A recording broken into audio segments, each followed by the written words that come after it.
नमस्कार, स्वागत है आप सभी का। मैं हूं आपके साथ शाफनी पटनायक। बुलेटिन की शुरुआत करेंगे। अंबिकापुर के सरगुजा संभागीय सम्मेलन पर्पल आर्किड हॉल में कांग्रेस का संभागीय कार्यकर्ता सम्मेलन हुआ, जिसमें सीएम भूपेश बघेल, प्रदेश प्रभारी कुमारी शैलजा, विधानसभा अध्यक्ष चरणदास महंत, मंत्री और कांग्रेस के नेता और पदाधिकारी शामिल हुए।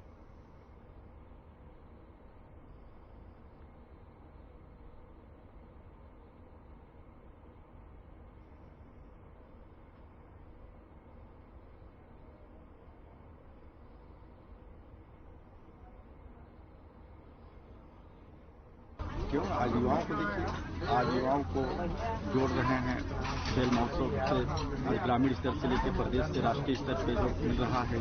रीपा से क्या है, कई प्रकार के उद्योग लग रहे हैं। हाँ। लघु उद्योग। हाँ। और उसमें महिलाएं जुड़कर अपना जीविकोपार्जन का आय का स्रोत बना रहे हैं। अच्छा, रीपा अलग है और गौठान अलग है? नहीं। हाँ, रीपा रूरल इंडस्ट्रियल पार्क। हाँ, ये है। हाँ। और उसको हिंदी में कहेंगे ग्रामीण औद्योगिक। बहुत अच्छा असर पड़ेगा। जैसे सरगुजा संभाग पे इस तरह सरकार की सभी बॉडी यहाँ पे आ रही है। हाँ। और सरकार की उपलब्धियों को लेकर के यहाँ पे जो बात होगी, हाँ, उसको हम सभी लोग क्षेत्र में जाकर के बूथ और सेक्टर स्तर पे सरकार की योजनाओं को बताएंगे। ये क्या है, कांग्रेस पार्टी का ये संभागीय स्तरीय का कार्यक्रम है। हाँ। इसमें माननीय मुख्यमंत्री और छत्तीसगढ़ के प्रभारी कुमारी शैलजा जी आ रहे हैं। हाँ। वो कार्यकर्ताओं को जोश भरेंगे, ऊर्जा भरेंगे और योजना तो हम लोग लगातार जमीनी स्तर तक पहुंचा ही रहेंगे। बहुत अंतर पड़ेगा जो सरकार का योजना है, जैसे अपने ग्रामीण स्तर तक का उनका योजना को अच्छा ढंग से जो नहीं समझ पाए हैं उस बारे में सब चर्चा होगी। अब उनको तकलीफ पच नहीं रही है कि जो विकास हो रहा है उसको देख के। ऐसा गौठान में लोग आजीविका के साथ जुड़ रहे हैं। लोग गोबर को जो क्या बोलते हैं, कभी पूछते नहीं थे, उसको आज सोना बन गया है। हाँ। रीपा के माध्यम से हर औद्योगिक कार्य जो है वहाँ हो रहा है। स्वच्छता समूह के महिलाएं सरकार के बहुत जनहित योजनाएं। हाँ। जो गौठान योजना का है, जो हाँ, गौठान को लेकर भारतीय जनता पार्टी वहाँ पे आजकल गाय खोज रही है। हाँ। और वहाँ पे गौठान पे गोबर हाँ, देख रही है। हाँ। तो बहुत अच्छा स्कीम है गौठान। और बहुत कुछ होता है, कई लोग निराश भी रहते हैं, उनको समझाने का प्रयास किया जाता है। पार्टी को मजबूत करने के लिए बहुत सारे बातें उठते हैं। जी, लेकिन कभी कभी क्या है, स्थानीय पदाधिकारी भी अपने हिसाब से गुटबाजी कर देते हैं। उस सब चीजों को सुधारने के लिए इतना बड़ा सम्मेलन किया जा रहा है। कारण जसपुर और सरगुजा हमेशा से अपने कांग्रेस का गढ़ रहा है। हाँ। यहाँ के कार्यकर्ता काफी मजबूत है और एकजुट होकर काम करते हैं। तो बिल्कुल पर्याप्त है। देखिए, धीरे धीरे समय ट्रैफिक की व्यवस्था और और सीएम साहब का कार्यक्रम है, वहाँ भी स्वागत कार्यक्रम है और वहाँ भी है। सरकार की जो योजनाएं हैं, धरातल पे जो काम हो रहा है, उसको जन जन तक उसका प्रभाव कितना पड़ रहा है और उसके बारे में लोगों को कैसे बताया जाए, कैसे उसका लाभ दिलाया जाए और पार्टी के हित में कार्यकर्ताओं को कैसे मोल्ड किया जाए। सबसे आप जुड़ेंगे मितान योजना में जो छत्तीसगढ़िया परंपरा चल रहा है, लोगों को कुल मिला के सामने जोड़ना। संभागीय सम्मेलन से कार्यकर्ताओं में जो बहुत उत्साह आ रहा है और कुछ जानकारियां जो नई जानकारी हैं आधुनिक परिप्रेक्ष्य में, जैसे सोशल मीडिया में बीजेपी बहुत सक्रिय रहती है, इलेक्ट्रॉनिक मीडिया पूरा कब्जा कर लिया है। तो हमारे यहाँ भी कुछ ट्रेनिंग की।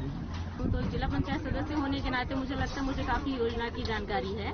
कितने क्या 50 के 85 योजना की जानकारी है। कई चीज मुंह पे नाम नहीं आएंगे, लेकिन जानकारी मुझे सभी योजना की लगभग। क्या खास रहेगा आज के सम्मेलन में?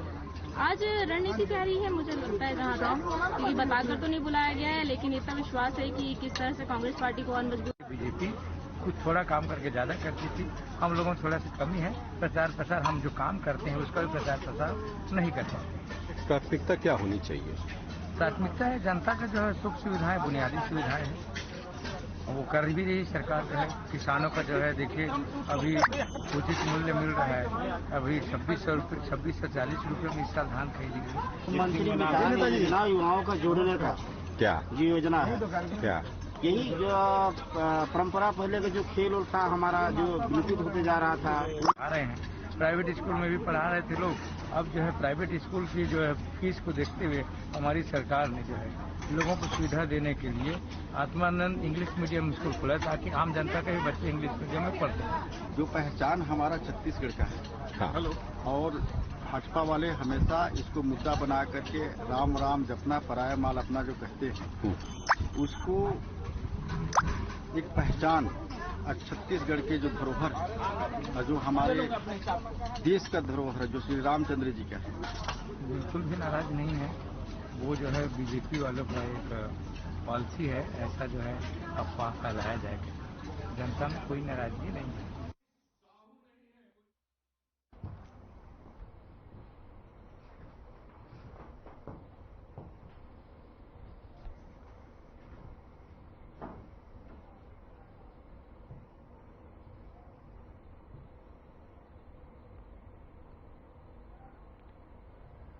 वहीं बीजापुर में सोमवार को कुटरू क्षेत्र के ग्राम पंचायत करकेली की बीजेपी समर्थित सरपंच प्रदीप मज्जी ने बीजेपी के 24 सक्रिय कार्यकर्ताओं के साथ कांग्रेस पार्टी की रीति नीति, प्रदेश के मुख्यमंत्री प्रदेश भूपेश बघेल एवं बीजापुर के विधायक विक्रम मंडावी के विकास कार्यों से प्रभावित होकर कांग्रेस पार्टी ने प्रवेश कर लिए हैं। बीजेपी से कांग्रेस प्रवेश करने वालों में प्रमुख रूप से प्रदीप कुमार मज्जी सरपंच करकेली, चैतुराम मज्जी, चिन्नाराम मज्जी, बिज्जूराम मज्जी, महेश कुमार मज्जी, माधवराव मज्जी, राजूराम कुडियम, संतोष कुमार मज्जी सहित कई लोग शामिल हुए।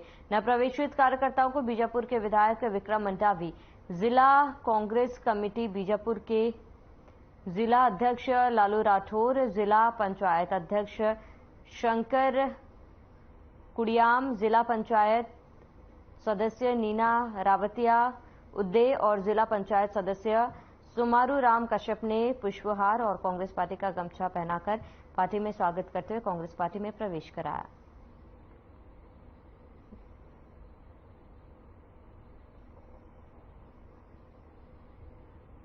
लगातार जिस तरीके से प्रदेश में जब से कांग्रेस की सरकार बनी है, माननीय भूपेश बघेल जी के मुख्यमंत्री के नेतृत्व में, तब से लगातार बस्तर में, बीजापुर में जो विकास कार्य हो रहे हैं, पिछले 15 साल में जो काम नहीं हुए थे वो काम आने पिछले 4-4.5 सालों में हुआ है। लगातार मूलभूत सुविधाओं का विस्तार होना, सड़क, बिजली जैसे चीजों का अंदरूनी क्षेत्रों में पहुंचना, उससे प्रभावित होकर लगातार भाजपा राजनीतिक दल के व्यक्ति कांग्रेस में प्रवेश कर रहे हैं, कांग्रेस पार्टी से जुड़ने का निर्णय ले रहे हैं। हम सभी उन सभी का कांग्रेस पार्टी में बहुत बहुत स्वागत करते हैं। आज फिर से एक बार हमारे तरकेली भैरवगढ़ ब्लॉक के तरकेली पंचायत के सरपंच प्रदीप मज्जी के नेतृत्व में लगभग 24 कार्यकर्ताओं ने आज कांग्रेस पार्टी से जुड़ने का निर्णय लिया है।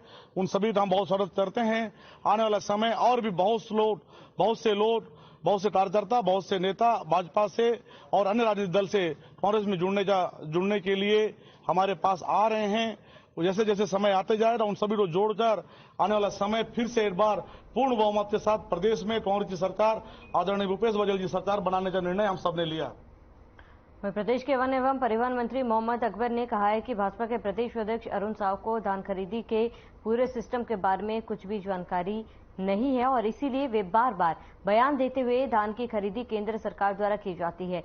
वहीं मंत्री अकबर ने प्रेस कॉन्फ्रेंस कर कहा है कि भाजपा के प्रदेश अध्यक्ष को चाहिए कि वे पहले फुर्सत से धान खरीदी के सिस्टम को समझे। जानकारी नहीं होने के कारण बीजेपी प्रदेश अध्यक्ष अरुण साव आधारहीन बात करते हैं। वहीं समर्थन मूल्य पर धान खरीदी राज्य सरकार की सबसे बड़ी योजना है। धान खरीदी के लिए राज्य सरकार प्रतिवर्ष 20 से 25 हजार करोड़ का ऋण लेती है। यह ऋण छत्तीसगढ़ राज्य सहकारी विपणन संघ मार्कफेड के माध्यम से बैंकों एवं नाबार्ड इत्यादि से लिया जाता है। धान खरीदी के लिए केंद्र सरकार द्वारा छत्तीसगढ़ सरकार को कोई सहायता नहीं दी जाती, न ही कोई अनुदान या ऋण दिया जाता है।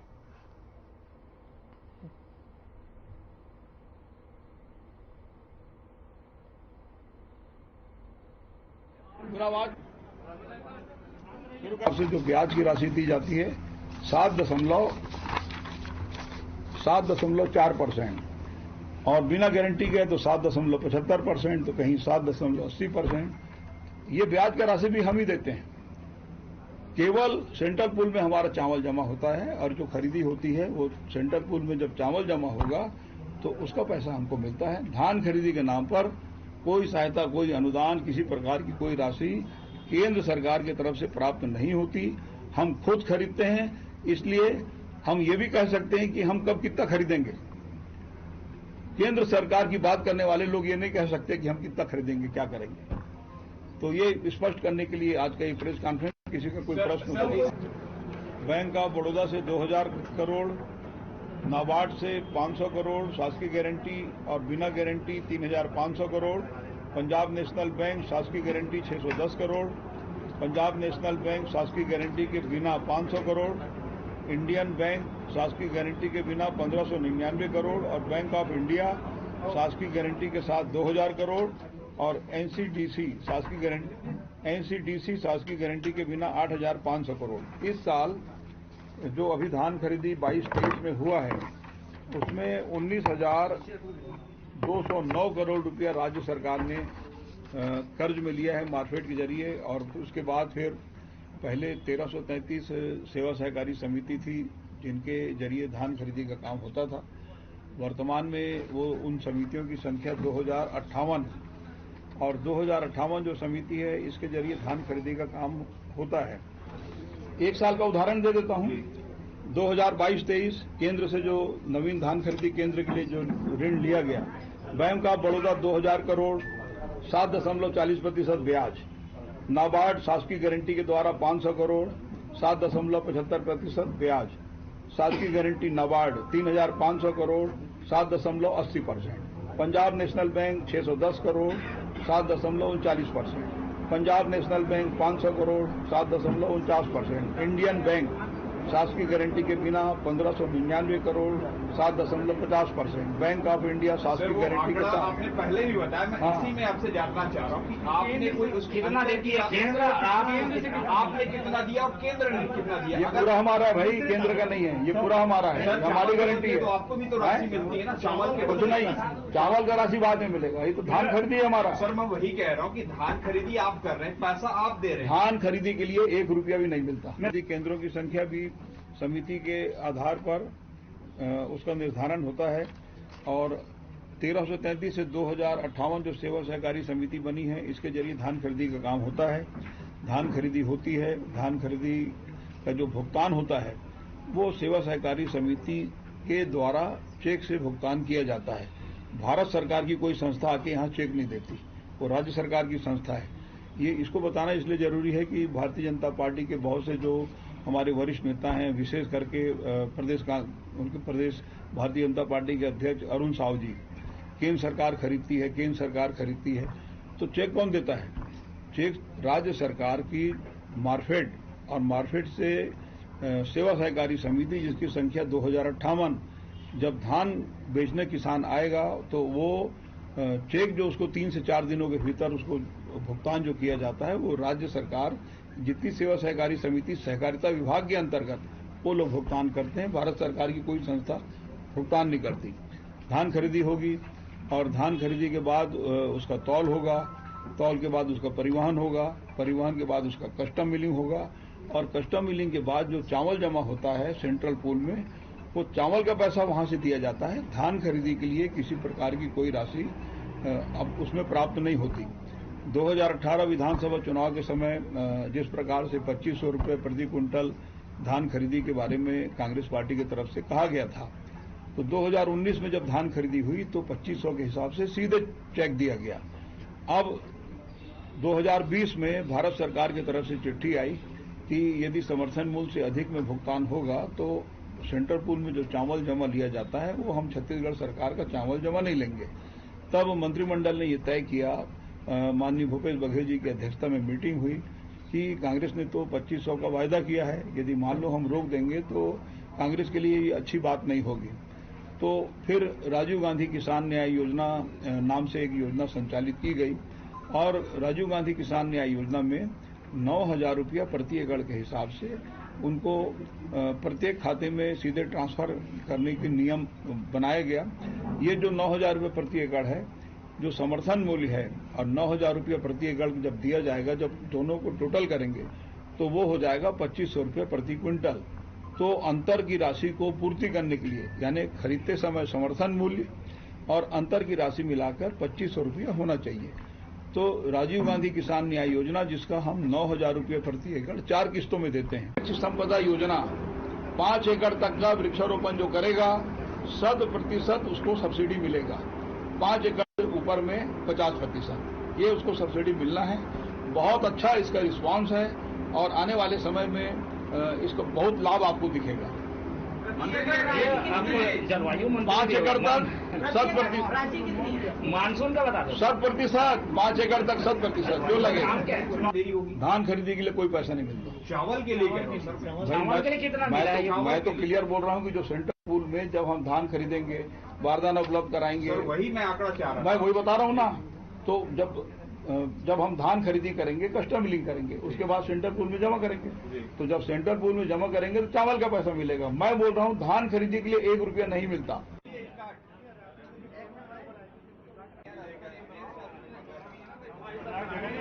मेरा आवाज शुरू करें। अब से जो ब्याज की राशि दी जाती है 7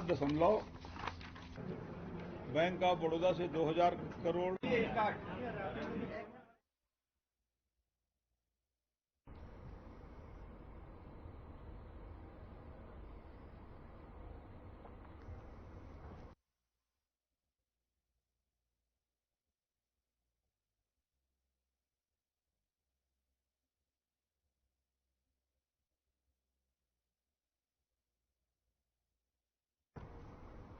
मुख्यमंत्री भूपेश बघेल ने छत्तीसगढ़ के ग्रामीण अंचलों में पेयजल योजनाओं के संचालन और स्थायी रखरखाव के लिए अपने तरह के पहले और अनूठे कार्यक्रम जल मितान युवा उद्यमी उद्यमिता कौशल विकास परियोजना का शुभारंभ किया, जिसके तहत ग्रामीण अंचलों में कुशल जल मितानों की उपलब्धता के लिए जल जीवन मिशन और यूनिसेफ की सहभागिता से प्रारंभ किए गए।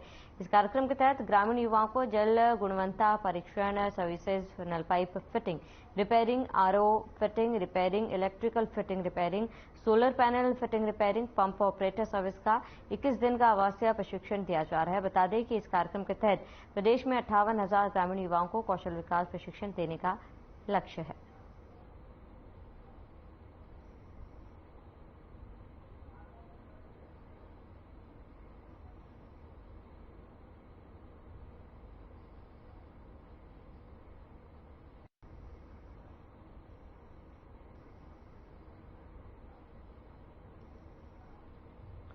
बीजेपी प्रदेश अध्यक्ष अरुण साव के बयान पर पलटवार करते हुए छत्तीसगढ़ कांग्रेस संचार प्रमुख सुशीला आनंद शुक्ला ने कहा है कि बीजेपी मुद्दों से ध्यान भटकाने का काम करती है। संचार प्रमुख ने कहा कि बीजेपी के केंद्रीय मंत्री गिरिराज सिंह जो छत्तीसगढ़ की धरती पे महापाप करके गए हैं, गांधी के हत्यारे को भारत का सपूत बता के गए हैं, जिससे देश का एक एक नागरिक आहत है। भारतीय जनता पार्टी को गिरिराज सिंह के बयान पर माफी मांगनी चाहिए, न कि मुद्दों से ध्यान भटकाना चाहिए।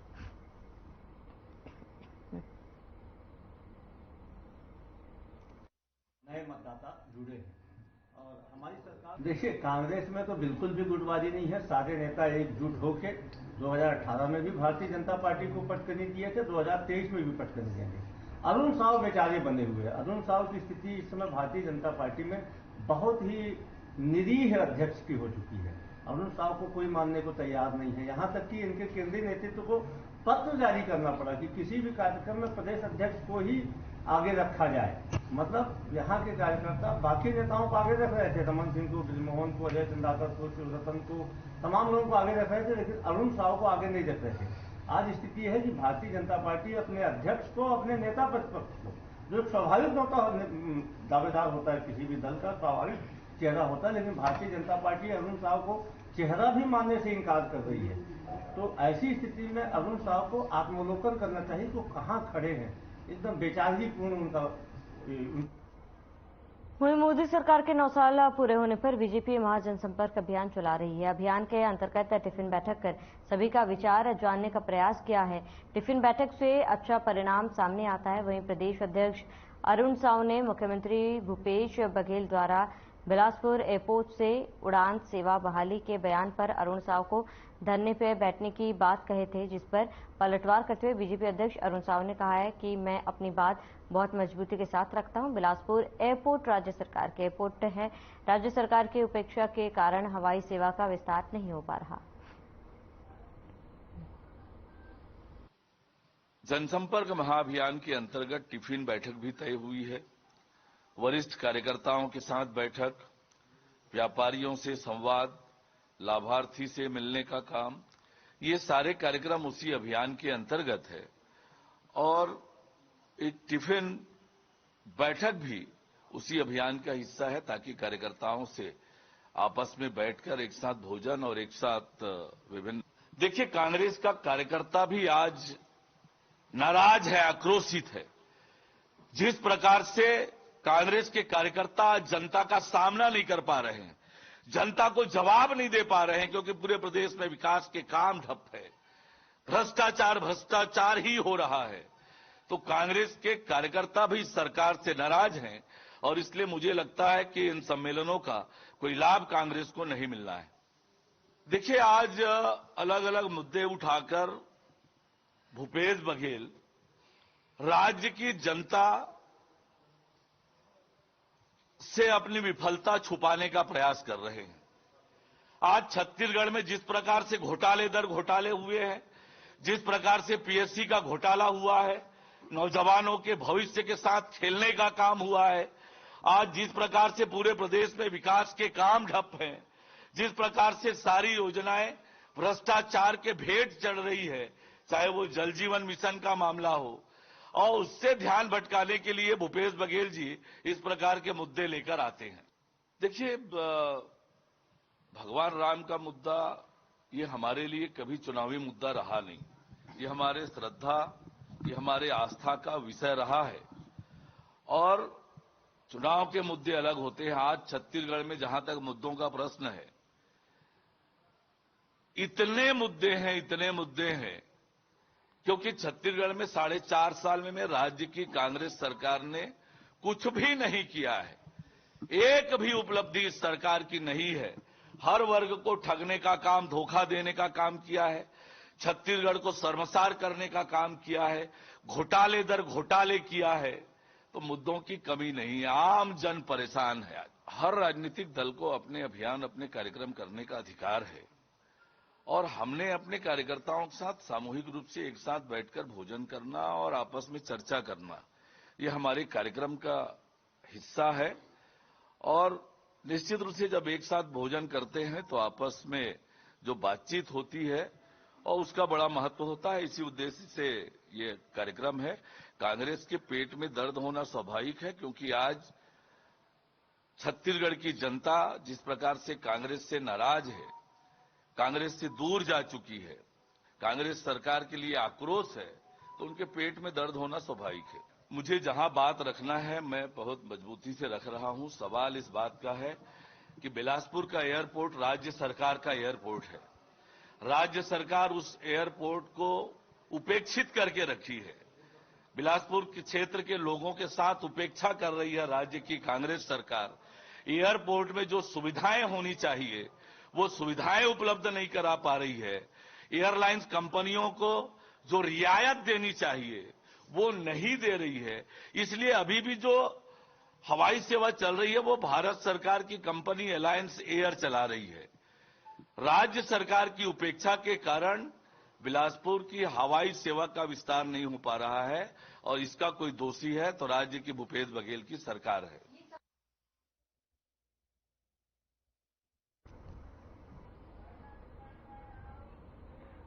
तो चलिए इसी के साथ इस बुलेटिन में फिलहाल में साथ देते हैं। देश प्रदेश की तमाम बड़ी खबरों के लिए बने रहे हमारे साथ।